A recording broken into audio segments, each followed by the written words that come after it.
Hello students, welcome to part 10 of chapter Control and Coordination. Today we are going to discuss about spinal cord.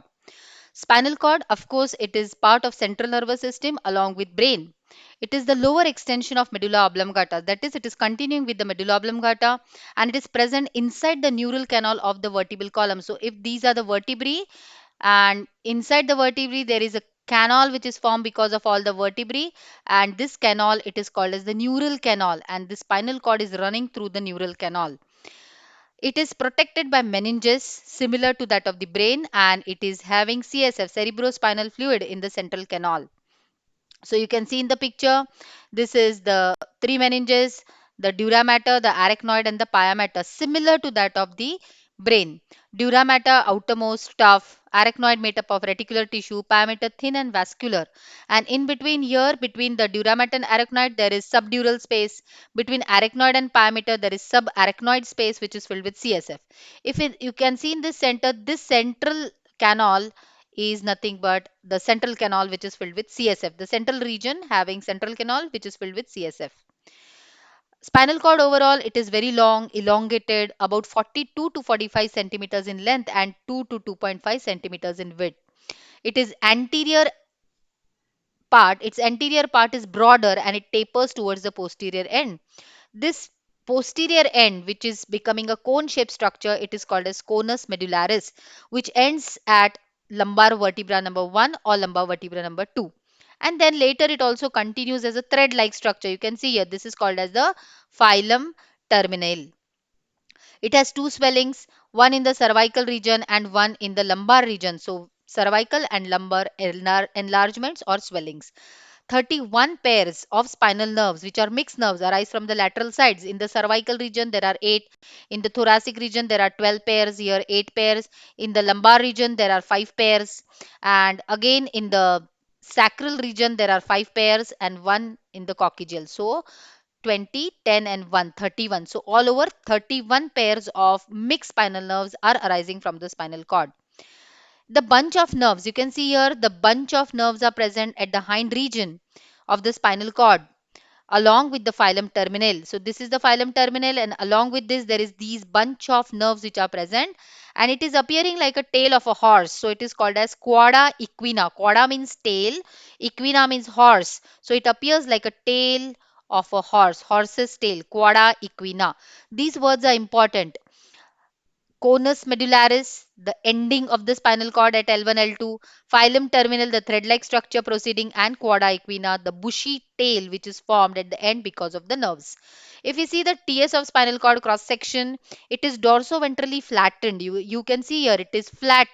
This is the dorsal side, this is the ventral side.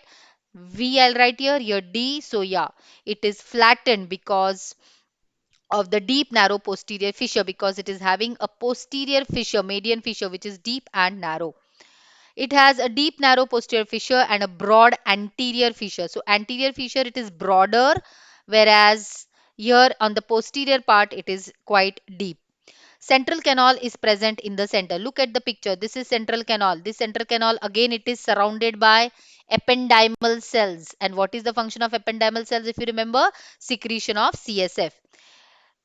This H-shaped structure is nothing but the gray matter. It is, you can say it is H-shaped or butterfly shaped, and it is having three horns. This is the dorsal horn, this is the lateral horn, and this is the ventral horn. I'm underlining so you can see them properly, or it is H-shaped. White matter is surrounding the gray matter.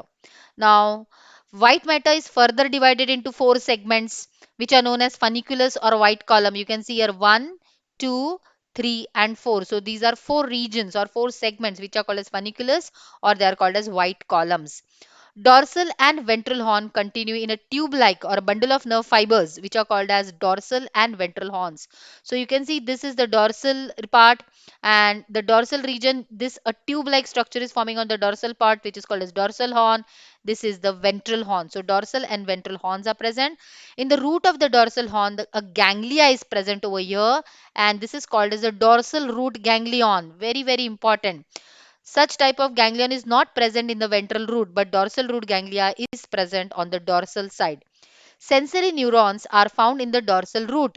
So here sensory neurons or afferent neurons are coming or entering or bringing the sensations from the dorsal root, which is pseudopolar unipolar in nature. And what type of ganglions are present in this dorsal root ganglion? Pseudo unipolar or unipolar type of neurons are present in the dorsal root ganglion.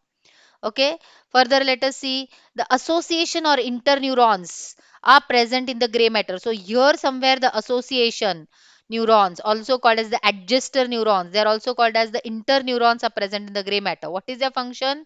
They will receive the signal from whom? From the sensory neurons. And from where are the sensory or afferent neuron coming? The sensory or afferent neurons are brought by the dorsal horn. Then they will interpret what type of sensation it is bringing, and they will send the responses or answers motor through the motor neurons, which are passing through the ventral root. So these motor neurons are passing or taking the messages from the ventral root, and they are also called as the efferent neurons. Lateral horns have neurons of ANS. So look at the picture. These are the lateral horns. This is the second lateral horns, and they are having neurons which are attached to autonomic nervous system, and they emerge out from the ventral horn.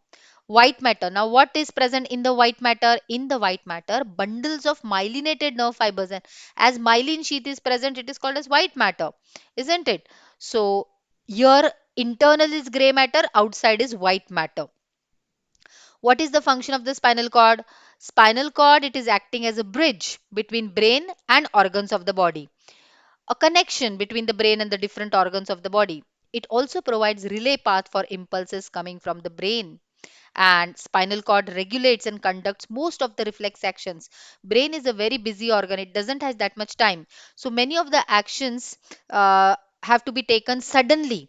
For example, if somebody is pricking you with a needle, you just can't wait, your brain just can't wait and think what should be done, you immediately take your hand back. Such sudden responses which are given, they are called as reflex actions, and they are given by spinal cord. So it is acting as a bridge between brain and organs.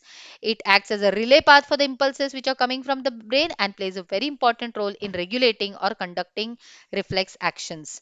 So students, this is all about spinal cord and TS of spinal cord. In next video, we'll discuss about cranial nerves and spinal nerves. Thank you.